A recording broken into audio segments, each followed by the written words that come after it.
My wife cheated me out of the company I built, but she didn't know I had the power to destroy it all. I stood at the base of the steps leading to the jet. The hum of the engines filled the air, the scent of burning fuel thick in my nostrils. The sun was setting behind the tarmac, casting long shadows, and yet all I could focus on was my wife, my own wife, standing at the top of the stairs, arms crossed, gaze colder than I had ever seen it. "Only family is allowed," she said. The words didn't hit immediately. They hovered in the air for a moment, as if they needed time to process, to sink their claws into my chest. I laughed, not out of amusement, but out of sheer disbelief. "That's a joke, right?" She didn't flinch, didn't even blink, just tilted her head slightly, impatient. "You're not on the list.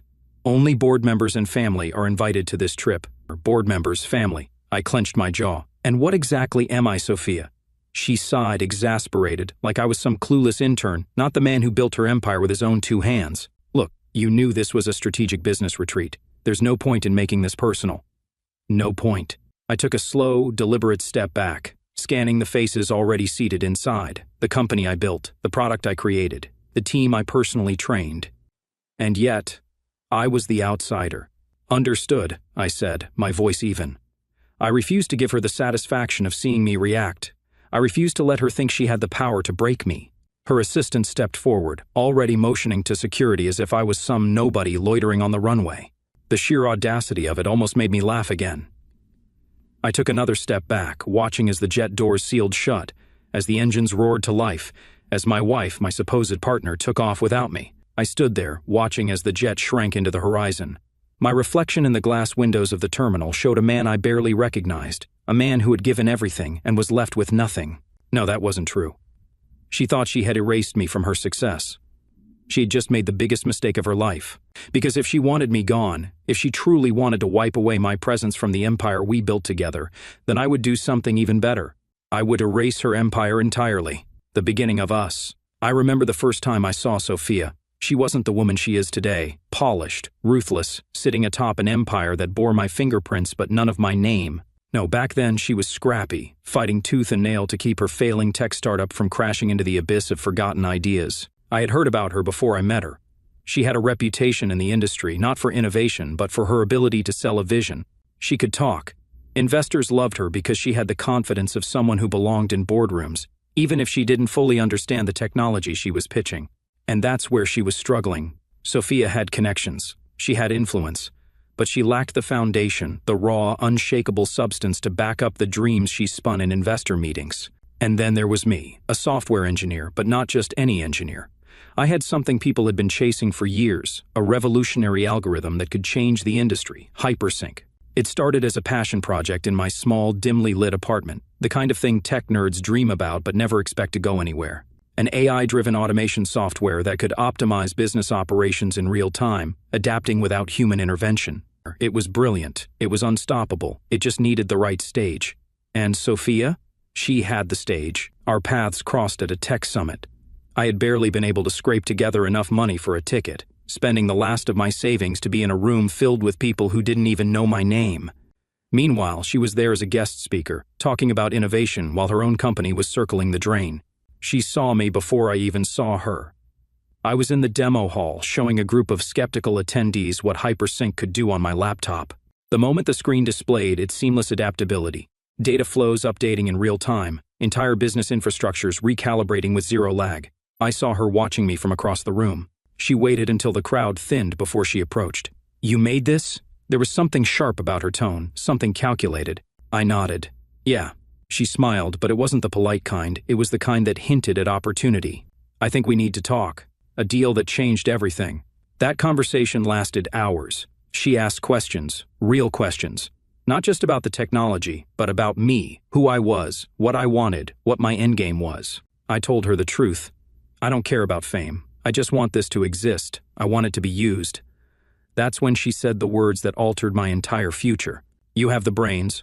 I have the resources. We'd be unstoppable together." It was the perfect pitch. She told me about her struggling startup, how she was on the verge of losing investor confidence. But if we merged my software with her infrastructure, we could redefine the industry.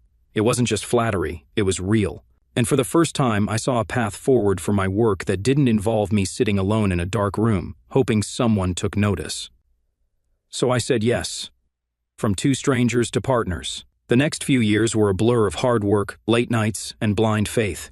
I poured my entire soul into refining Hypersync, making it sharper, faster, more adaptive than anything the world had ever seen. Meanwhile, Sophia worked her magic, securing funding, partnerships, press coverage. It was exhilarating. We weren't just business partners, we were equals. Or at least that's what I thought. Somewhere along the way, the late-night strategy meetings turned into shared dinners. The professional admiration turned into something deeper. Before I even realized it, I was in love with her. I saw her as the person who believed in me when no one else did. She saw my potential, championed my work, fought to bring it into the world. And in return, I trusted her completely. We got married before the company even took off. It felt like a natural step, like we were sealing our commitment not just to each other, but to our vision. Hypersync wasn't just a company, it was our child, the thing we built together, the thing we were going to share forever. Or so I thought. The first red flag. At first, it was small things. Sophia would take press interviews alone, brushing off my presence as if I was just some behind-the-scenes tech guy. The investors started associating Hypersync solely with her, treating me as if I was her employee rather than her co-founder. I noticed that in meetings, she would correct people who referred to Hypersync as our company, subtly shifting the language to imply that it was hers. I didn't say anything. I convinced myself that it didn't matter. We were a team, weren't we? What was the point in arguing over something as petty as credit when we were both reaping the rewards of our success? But looking back, that was the moment the balance shifted. That was when I should have seen the warning signs. Because Sophia wasn't just ambitious. She wasn't just driven, she was hungry, and soon I would find out just how much she was willing to consume to stay on top. The shift in power. At first, it was easy to ignore the changes. Success does that. It blinds you to the little details, the subtle shifts in dynamics that don't seem important until it's too late. When we were struggling, when we were fighting together to make Hypersync a reality, there was no room for ego, no space for power struggles. We were two halves of a whole, working toward the same goal. But once the money started rolling in, once the investors started throwing millions at us, everything changed. Or maybe she changed. At first, the changes were so gradual that I barely noticed them. She took on more media interviews and I let her. It made sense. Sophia was the face of the company, the one who charmed investors, who made deals happen. She had the personality for it, the confidence, the connections. I was fine being in the background, I wasn't in it for the fame. Then slowly the language changed. At board meetings, she stopped referring to our company. It became her company. Hypersync is a product of my vision, she'd say. When I started this company, I knew we were going to revolutionize the industry. I'd sit there, forcing a smile, nodding, convincing myself that the wording didn't matter, that she didn't really mean it that way. But it wasn't just words. She started making executive decisions without me. A major partnership with a government agency, I found out through a press release. A new expansion strategy that shifted focus away from my original vision. She discussed it with the board before consulting me. The company's branding was suddenly centered entirely around her.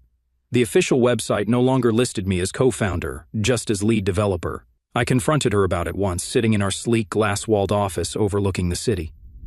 "Sophia," I said, trying to keep my voice calm, "we built this together. Why do I feel like I'm being pushed out?" She sighed, barely looking up from her laptop. "You're overthinking it. Investors like a strong leader, someone they can rally behind. The public likes a face they can recognize. We both know you're not comfortable with that." I frowned. "That's not the point. The point is, you're erasing me from the story." She laughed, shaking her head. "Don't be dramatic. Everyone knows you're a part of this." That was a lie. The world didn't know, because she had made sure of it. The biggest mistake of my life. Then came the share transfer. Sophia called it a strategic move. "We need to consolidate our power," she had said, lounging on the couch in our penthouse, sipping wine like we weren't talking about the future of my life's work. "The board thinks it would be more stable if all major shares were under one name, less legal complications, fewer risks when making bold moves." I frowned, my gut twisting. "What risks?" She waved a hand dismissively. "Nothing serious, just a formality, really. It won't change anything between us. What's yours is mine, and what's mine is yours." I should have seen it. I should have questioned why she was suddenly so eager to merge everything into her control. But I didn't, because I trusted her, because I was a fool. And so I signed the documents. I signed away my stake in the company, my official ownership, my control. Sophia smiled as she kissed me on the cheek. "See, we're a team. This just makes things cleaner." I remember holding the pen a moment too long before setting it down. Something in the back of my mind told me I had just made the biggest mistake of my life. And I had. The unraveling. After that, everything spiraled faster than I could stop it. Sophia grew bolder. She started hosting exclusive executive meetings that I wasn't invited to. When I asked her about them, she shrugged. It's just business strategy. You don't like boardroom politics anyway. The next week, I found out that my personal projects within the company were being reassigned to new leads. My teams were being told to report to her directly. Then came the final blow. The company was preparing for a massive global expansion, an event that would be the biggest milestone in Hypersync's history. I should have been front and center, should have been one of the key people leading the charge. Instead, Sophia scheduled a private jet trip for the board, an exclusive strategy retreat. I wasn't invited. I only found out when I saw the itinerary sitting on her desk. I confronted her. You didn't even tell me about this trip. She barely looked up. I didn't think you'd be interested. It's more of a PR move than anything. You've always hated that stuff. I stared at her, the realization settling like a weight in my chest. I co-founded this company, Sophia. She sighed, clearly bored with my objections. Yes, and you'll still be here when we get back. What's the big deal? The big deal was that she had made it perfectly clear where I stood. The big deal was that she had already decided I was expendable. I clenched my fists. I gave up everything for this company, for you. Finally, she looked up, but there was no regret in her eyes, no hesitation, just a cool, detached confidence. And it's appreciated, she said. But things evolve. You can't take this personally. The beginning of my revenge. That was the moment it all crystallized, the moment I stopped fooling myself. She wasn't my partner anymore. She wasn't my wife. She was my enemy. And soon she would realize just how much damage I could do. The betrayal in the sky. The moment I stepped onto the tarmac, I felt it, that strange, hollow sensation in my gut, the one that told me something wasn't right even before I had a reason to confirm it. It was the same feeling I had the day I signed over my shares to Sophia, the same quiet whisper of something shifting beneath my feet. Only this time, I wouldn't ignore it. I walked toward the jet, the heat of the engines pulsing through the air. I could already see the others boarding, executives, board members, a few of the senior engineers I had personally mentored, people I had built this empire with. It was supposed to be a celebration, the company's biggest expansion yet, a milestone that should have belonged to both of us. But the moment I reached the bottom of the stairs, she was there, standing at the top, arms folded, looking down at me with something unreadable in her expression. I frowned. You coming down? She didn't move. Instead, she gave me a small, cool smile and said words that I would never forget. Only family is allowed. It took a second to register, a second too long. I let out a short laugh because surely this was a joke. What? But she didn't laugh with me. She didn't even blink. You're not on the list, she said, her voice even. It's a private retreat, strictly for board members and family. Something in my chest turned to ice. The company I built, the product I created, the legacy I poured my life into, and I wasn't even considered part of it anymore. I looked at the others already inside, people who used to answer to me, who once called me their mentor, their leader. Some of them wouldn't even meet my eyes. And I knew then they had known about this. They had all known. I took a slow step back, scanning her face for any hint of regret, any sign that she was second-guessing herself. There was none. You're serious, I said quietly. She sighed. This isn't personal. The board just thought it would be best if we moved forward with a more streamlined leadership structure.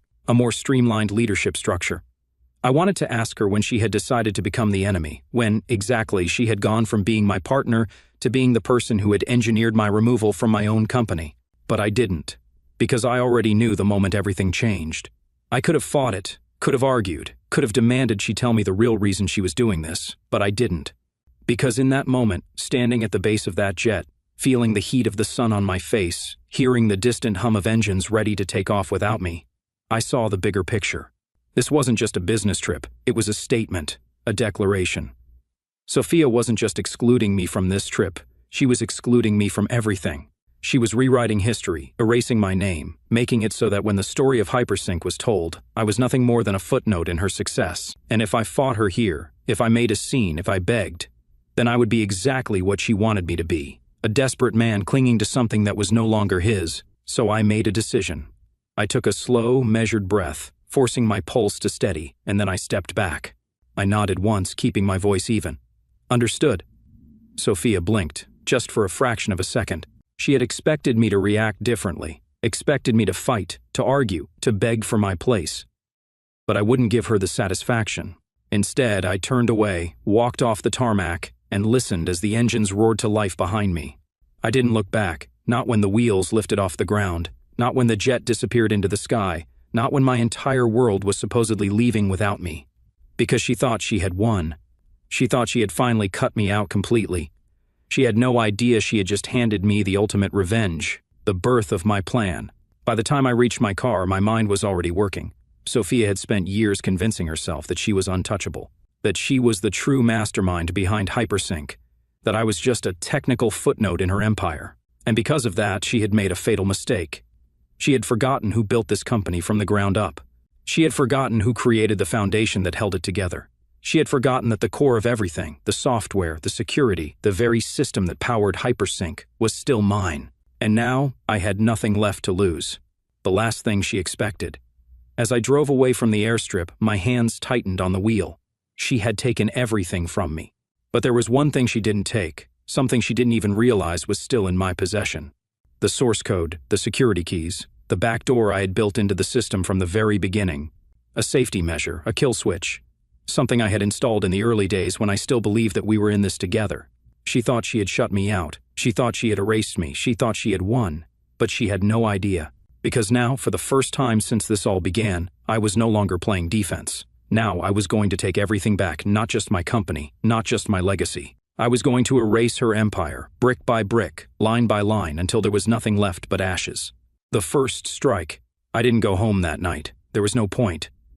The house, the penthouse we had bought together when Hypersync's valuation hit its first billion, felt more like a museum now, a carefully curated display of her success, where my presence had been reduced to little more than an afterthought. No, I needed to be somewhere else, somewhere quiet, where I could think, where I could plan.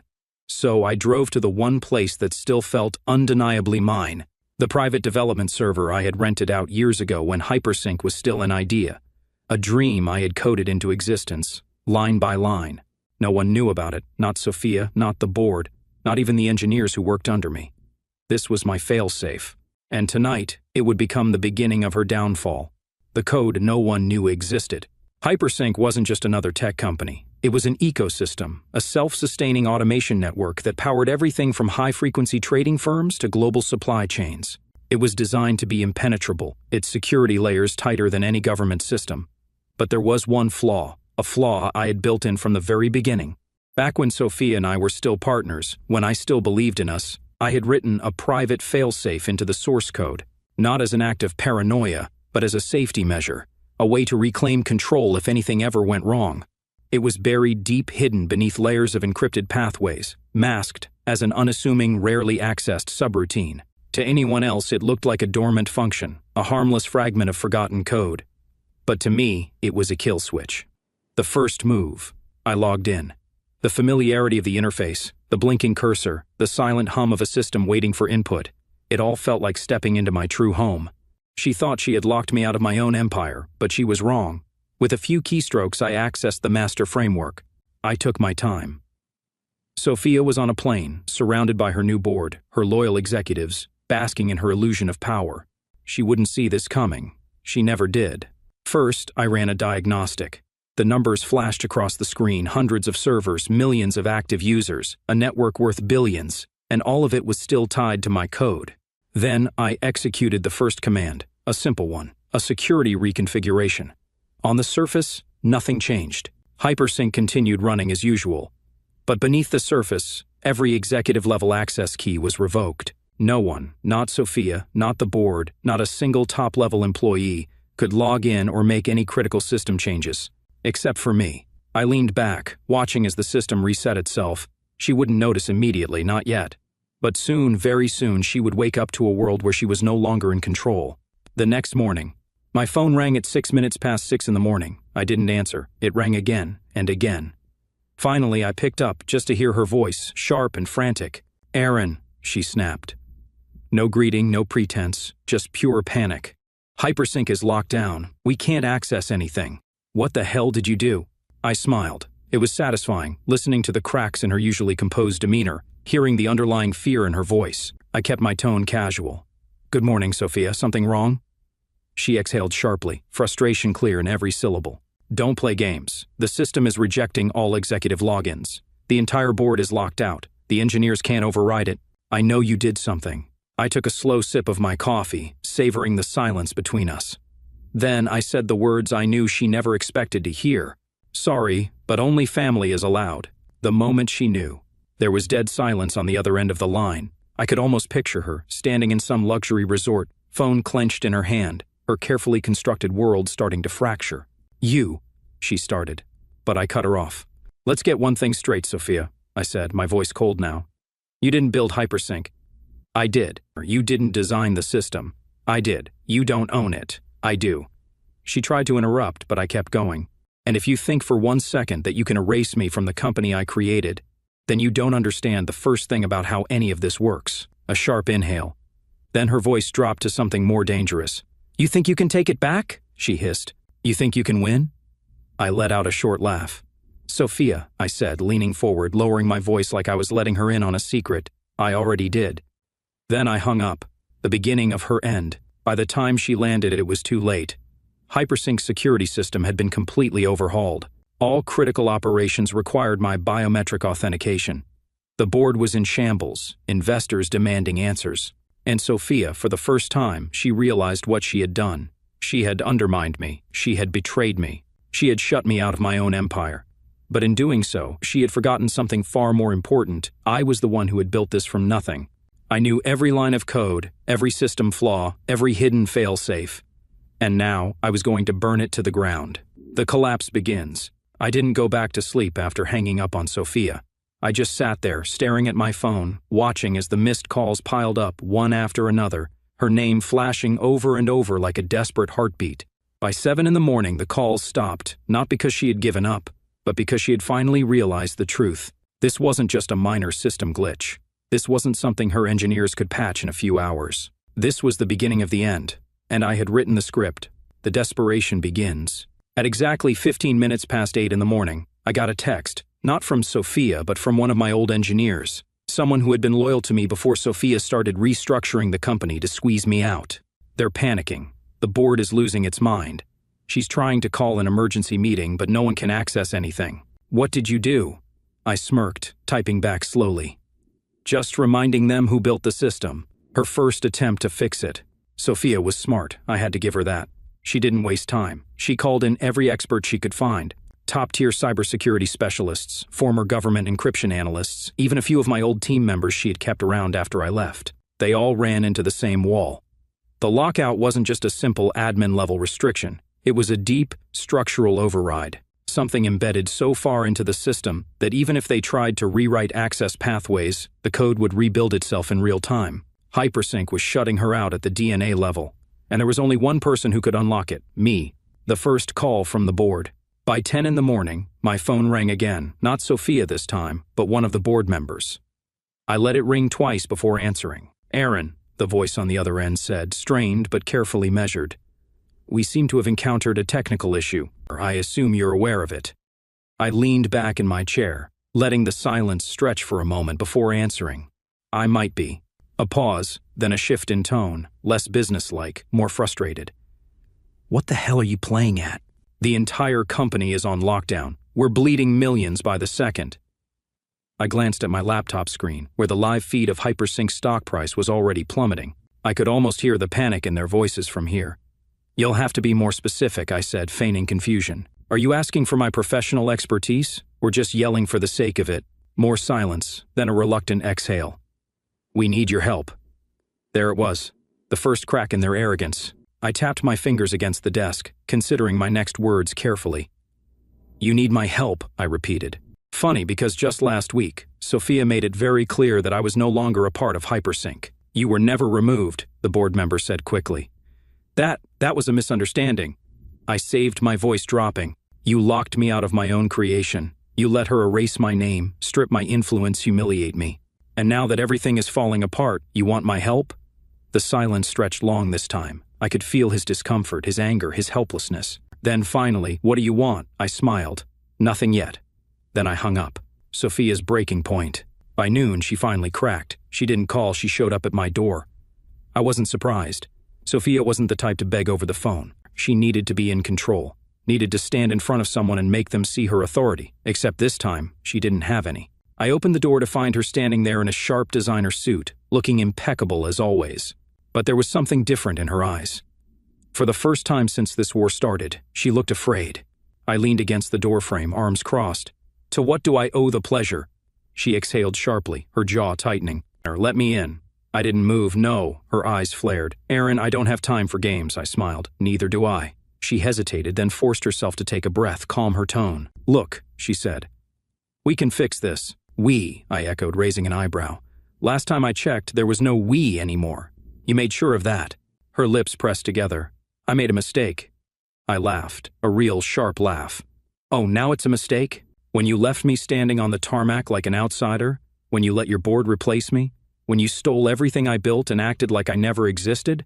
Her fingers curled into fists at her sides. "I did what I had to do for the company."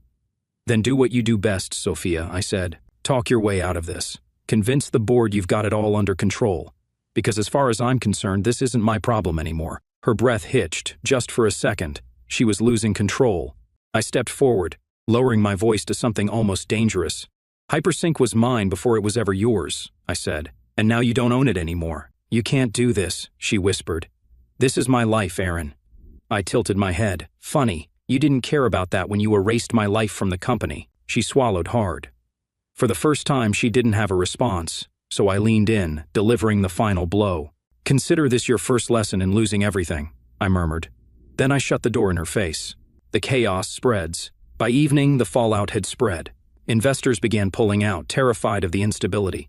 Customers started losing access to hypersync services, causing major corporations billions in potential losses. News outlets began reporting on the crisis inside hypersync, hinting at internal sabotage.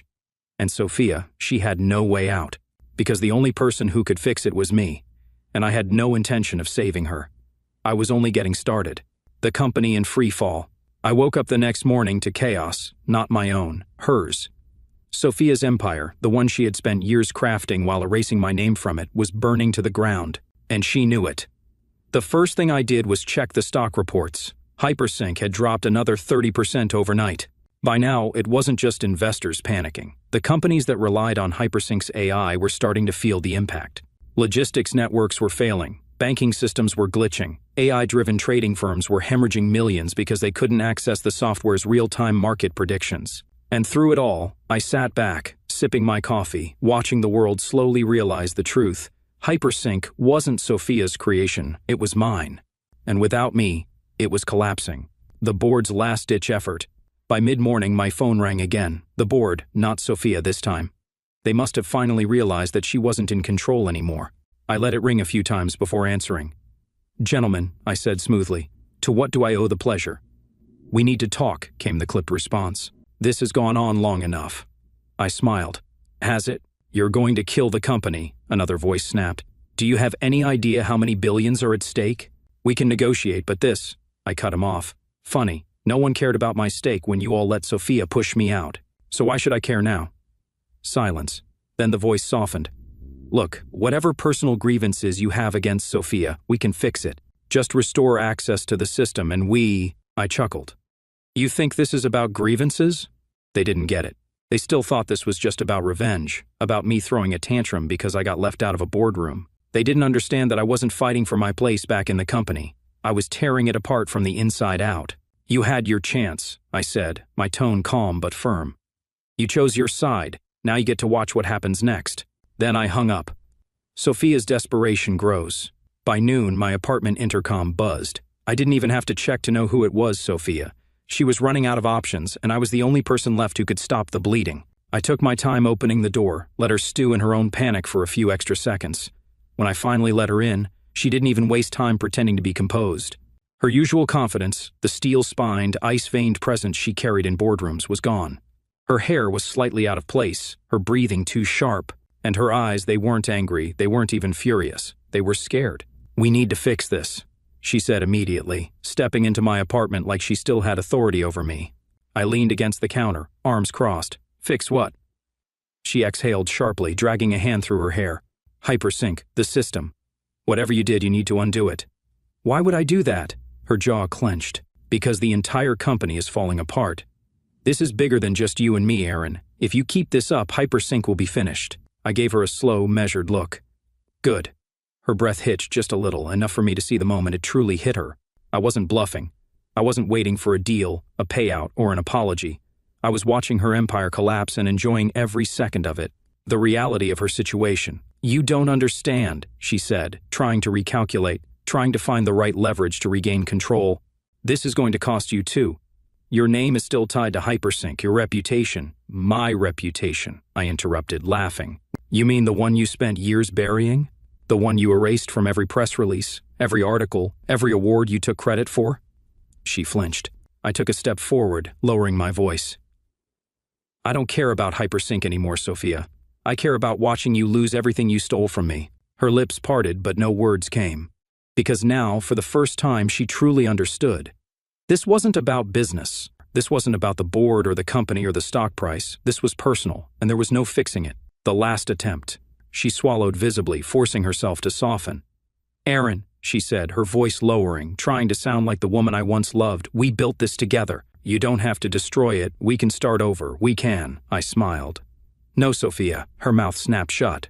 I stepped closer until there was barely any space between us and said the words that finally broke her. You already did that, I whispered. The moment you looked me in the eye and told me I wasn't family anymore. Tears burned in her eyes, real ones. I'd seen Sophia fake cry in business meetings before. I had watched her manipulate emotions like a master chess player. But this was real. She knew it was over. I stepped back, keeping my expression neutral. You should go, I said simply. Her breath shuddered. Then, without another word, she turned and walked out. The final blow. By evening, the news headlines were everywhere. Hypersync faces unprecedented crisis as CEO Sophia Calloway fails to regain control. Investors flee as Hypersync stock crashes. Was Hypersync's true genius erased from history? And the best part, the media was finally digging into the truth. Interviews with former employees, old articles mentioning my name before it was wiped from company records. Whispers about how maybe Sophia hadn't been the real mastermind after all. By midnight, Hypersync had lost half its valuation, and Sophia, she was finished.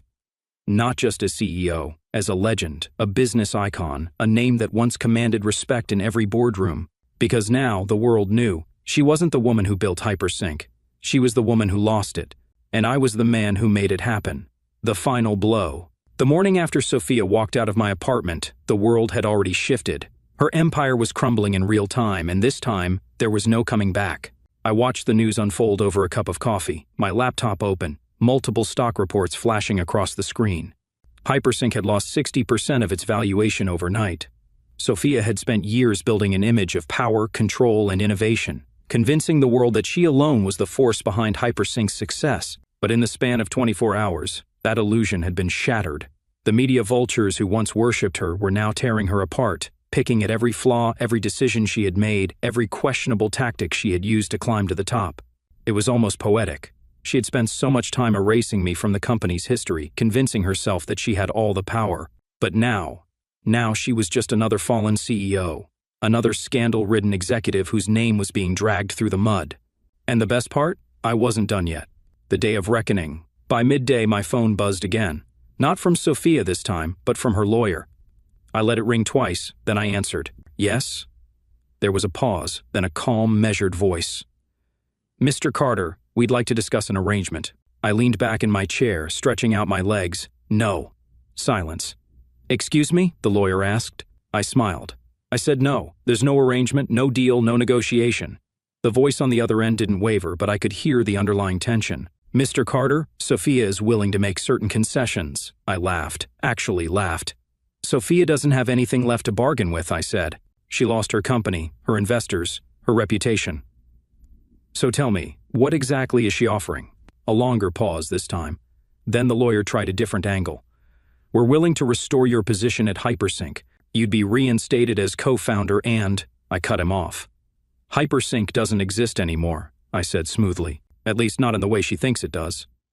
Silence, then a breath. What do you mean? I smiled. You'll see soon enough. And then I hung up. The final stage. By late afternoon, I was ready. I had been waiting for this moment, planning for it. The collapse of Hypersync wasn't enough. I needed to rebuild it, but under my name this time.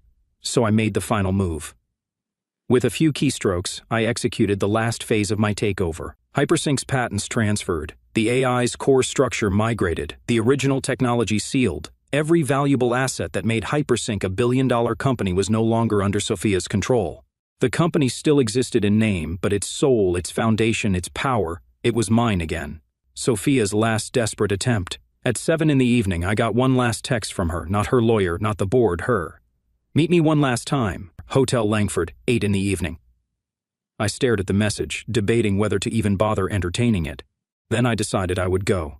Not because she deserved another conversation, but because I wanted to see the look in her eyes when she realized it was over. The final meeting. I arrived exactly at 8 in the evening. The hotel bar was nearly empty, the dim lighting casting long shadows over the polished mahogany. I spotted her immediately. Sophia sat in the corner booth, a glass of untouched wine in front of her. She looked different, not broken, not defeated, just tired. I took my time walking over, watching as she lifted her gaze to meet mine. "Didn't think you'd come," she murmured. I slid into the seat across from her, resting my arms on the table. "I was curious." She let out a soft, humorless chuckle. "Curious about what?" I studied her, taking in the small changes, the tension in her shoulders, the faint dark circles under her eyes, the way she wasn't wearing the armor of control anymore. Then I said, "How it feels." She stilled. "How what feels?" I tilted my head, losing everything. She inhaled sharply, and for a moment, she looked like she was going to snap back, like she was going to fight me one last time. But she didn't. Instead, she looked down at her glass. "You were always the smarter one," she admitted quietly. "I just talked better." I leaned forward. "You stole from me, Sophia. You erased me, and you expected me to just accept it." She swallowed hard. "I thought you wouldn't fight back." I gave her a slow, humorless smile. "That was your first mistake." She exhaled, gripping the stem of her glass. "And your first mistake?" I shrugged. "Trusting you." A long silence stretched between us. Then softly she said, "I never stopped loving you, you know." I didn't react, didn't flinch. I just watched her. Because now, I could see what she was doing, the last attempt, the last manipulation, trying to pull me back in, to make me feel something for her again. But that part of me, the part that once would have believed her, once would have wanted to forgive her, was already dead. So I stood up, slid my hands into my pockets, and delivered the final blow. "I stopped loving you the second you told me I wasn't family." Her breath caught. I turned and walked away. I didn't look back, not when she called my name, not when she let out a shaky breath trying to hold back tears, not when I stepped out of the hotel into the night, leaving her alone with everything she had lost. And as I walked away, I knew one thing for certain. This was the last time I would ever see Sophia again. Her new reality. Sophia didn't reach out again after that night. Not a call, not a text, nothing. I wasn't surprised, because what was left to say?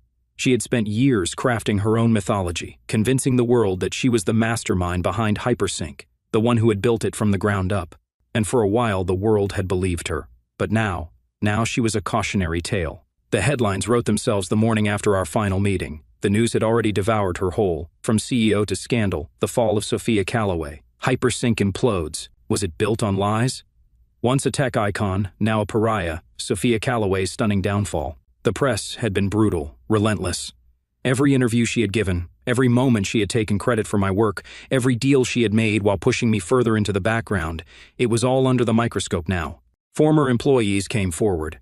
Investors publicly distanced themselves. Even her most loyal supporters started walking away, realizing that aligning with her was a sinking ship. And the final blow, Hypersync's board of directors had voted her out. She was officially removed as CEO. A public statement had been released, filled with corporate doublespeak, but the message was clear. Sophia Callaway was no longer the face of the company. She wasn't anything anymore. The consequences she never saw coming. For the first time in years, she was nobody. No more corporate events, no more keynote speeches, no more front-page headlines celebrating her success. Just radio silence. I heard through a mutual contact that she had been trying to sell her remaining shares, desperate to salvage whatever money she could. But with the company in free fall, her stock was practically worthless. She had lost everything, and I had taken it all away from her. My own empire rises. But while she was fading into obscurity, I was doing the opposite. 2 weeks after her removal, I announced something new, not a company revival, a rebirth. Syncforge, a new AI-driven platform, sharper, faster, smarter than anything Hypersync had ever been. And the best part? It wasn't just me. I had spent the past few weeks reaching out to every loyal team member Sophia had discarded. The developers, the engineers, the real minds behind the software, the people she had undervalued and overlooked. And they had all come back to me, not for money, not for status, for revenge, the ultimate payback. When Syncforge launched, it was an immediate success. Investors who had pulled out of Hypersync came to me first. Tech publications that had once praised Sophia were now writing about me. The same reporters who had celebrated her rise were now calling me the true genius behind it all. And Sophia, she was watching it happen. I knew she was. She wouldn't be able to help herself. Because this wasn't just a personal betrayal for her. This was her greatest fear coming true. She had spent years making sure the world only knew her name. Now the world was forgetting her entirely. Her last desperate call. Then one night my phone rang. For a second I almost ignored it. Then I saw the name Sophia. I stared at it, debating. Then slowly, I answered. She didn't say anything at first. I could hear her breathing, slow, measured, like she was forcing herself to keep it together. Finally, she spoke. "Aaron," she said, her voice thinner than I'd ever heard it before. I leaned back in my chair. "Sophia." There was a long silence, then barely above a whisper, "I need help." I didn't react, didn't let my voice shift, didn't let her hear the satisfaction I felt deep in my bones. I had been waiting for this. She had spent so long acting like she was untouchable, like she was the goddess of the tech world, the woman who had everything. Now she was begging me. I took my time, letting the silence stretch, before I finally spoke. "Sorry, Sophia," I said, letting out a slow exhale. "Only family is allowed." Then I hung up, and just like that I ended it for good.